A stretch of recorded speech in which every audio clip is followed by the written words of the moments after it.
আসসালামু আলাইকুম, কেমন আছেন সবাই? আলহামদুলিল্লাহ আমরা অনেক ভালো আছি।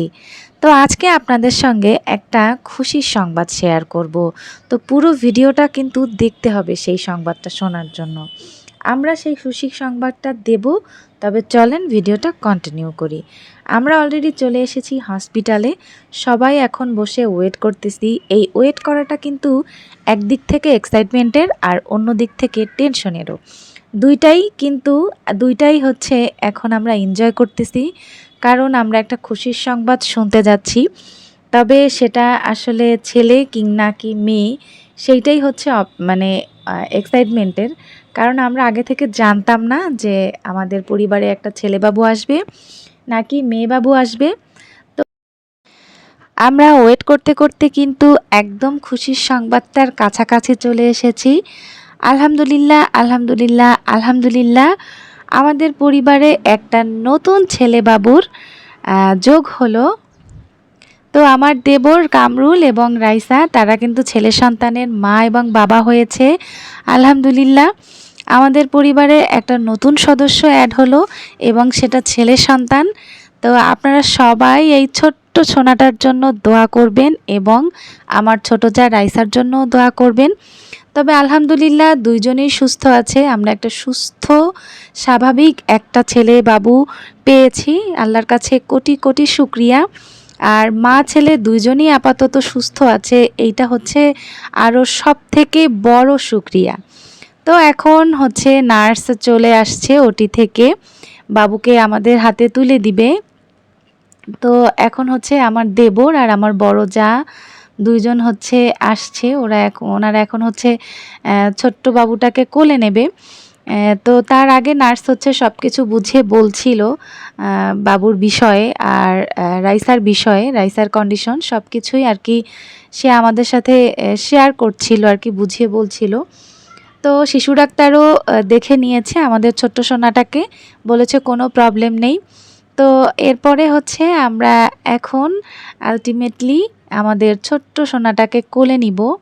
তো এই যে দেখছেন প্রথমবারের মতো তার বড় মাই তাকে কোলে নিয়েছে। তো এটা হচ্ছে আমার কাছে ভীষণ ভালো লাগছিল বিষয়টা দেখে। আর সব বাচ্চারা একদম হুমড়ি খেয়ে পড়েছে দেখার জন্য। আর দেখেন কামরুল কতটা খুশি হয়েছে, সে সবার সাথে খুশিটা ভাগ করে নিচ্ছিল। আমরা সবাই অনেক খুশি হয়েছি, আপনারা হয়তো সবার মুখ দেখেই বুঝতে পারছেন যে আমরা কতটা খুশি হয়েছি।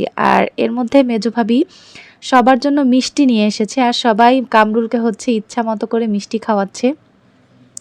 আর সবাই মিলে হচ্ছে খুশিটা ভাগ করে নেয়ার জন্য এখন আমরা মিষ্টি খাচ্ছি।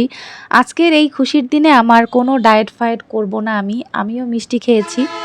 তার কারণ হচ্ছে খুশির দিনে মিষ্টি না খেলে আসলে খুশিটা ভাগাভাগি করা যায় না। আর এই খুশির সংবাদে আমি মিষ্টি না খেয়ে থাকতেই পারলাম না, তাই মিষ্টিটা খেয়েই খুশিটা পালন করলাম। এই তো এরপরে সবাইকে আমার মেজোজা মিষ্টি দিয়ে দিচ্ছে। মানে প্রত্যেকটা মানুষ আমরা ওখানে অনেক খুশি হয়েছি। তার কারণ হচ্ছে আমার শাশুড়ির 4টা ছেলে।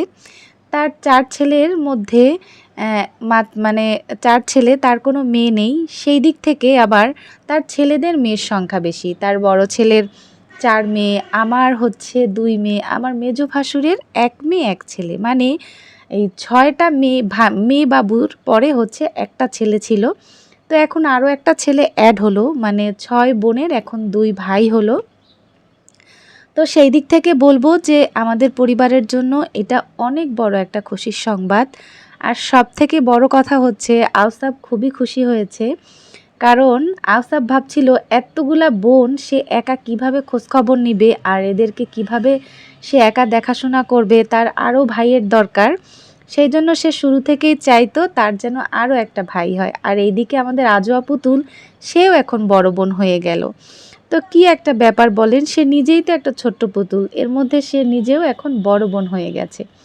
তো যা বলছিলাম আর কি, আওসাব কিন্তু অনেক খুশি, তার দলে আর একজন মানে বেড়েছে তার দলে, আর সে একজন খেলার সঙ্গী পেয়েছে। এতদিন বোনেদের সঙ্গে খেলতো, এখন তার খেলার জন্য একটা ভাই এসেছে। আর এরপরে আমার দেবরের একটা বন্ধু আছে হাফেজ, ও হচ্ছে আজান দিচ্ছিল। তো আমার জোয়া হচ্ছে ওখানে দাঁড়িয়ে দাঁড়িয়ে আজানটা শুনছিল, কিন্তু পরে এই আজান নিয়ে সে যে কত হাজার প্রশ্ন করেছে, সেই প্রশ্নের উত্তর দিতে দিতে আসলে আমি বিরক্ত হয়ে গেছি। কেন আজান দিতে হয়, কানের কাছে গিয়ে কেন দিতে হয়, তারপরে এইটা সেইটা মানে অনেক কিছু। এরপরে কি করব, এইগুলা হচ্ছে তাকে আমার বুঝিয়ে বলতে হয়েছে। মানে যতক্ষণ না সে এটার পারফেক্ট অ্যান্সার পেয়েছে ততক্ষণই সে প্রশ্ন করতে থেকেছে। এরপরে আমরা রুমে এসে পড়েছি এবং এই যে আমি ফার্স্ট টাইম আমাদের ছোট্ট সোনাটাকে কোলে নিতে পেরেছি, আলহামদুলিল্লাহ। আমি তো ভেবেছিলাম পায়ের ব্যান্ডেজ কবে না কবে খুলবো আর আমি হয়তো এই মুহূর্তটা সাক্ষী হয়ে থাকতে পারবো না। তবে আল্লাহর কাছে কোটি কোটি শুকরিয়া, আমি মন থেকে চেয়েছি এই মুহূর্তটা নিজের চোখে দেখতে। এরপরে আমার শাশুড়ি কোলে নিল আর আল্লাহ আমার কথাটা কবুল করেছে। আমি ওটি থেকে বের হওয়ার পরে আমাদের ছোট্ট বাবুটাকে কোলে নিতে পেরেছি, ওকে ছুঁয়ে দেখতে পেরেছি। এই জন্য আল্লাহর কাছে সত্যিই আমি অনেক কৃতজ্ঞ। তো ভালো থাকবেন সবাই, আর আমাদের পরিবারের নতুন সদস্যর জন্য অবশ্যই কিন্তু দোয়া করে যাবেন।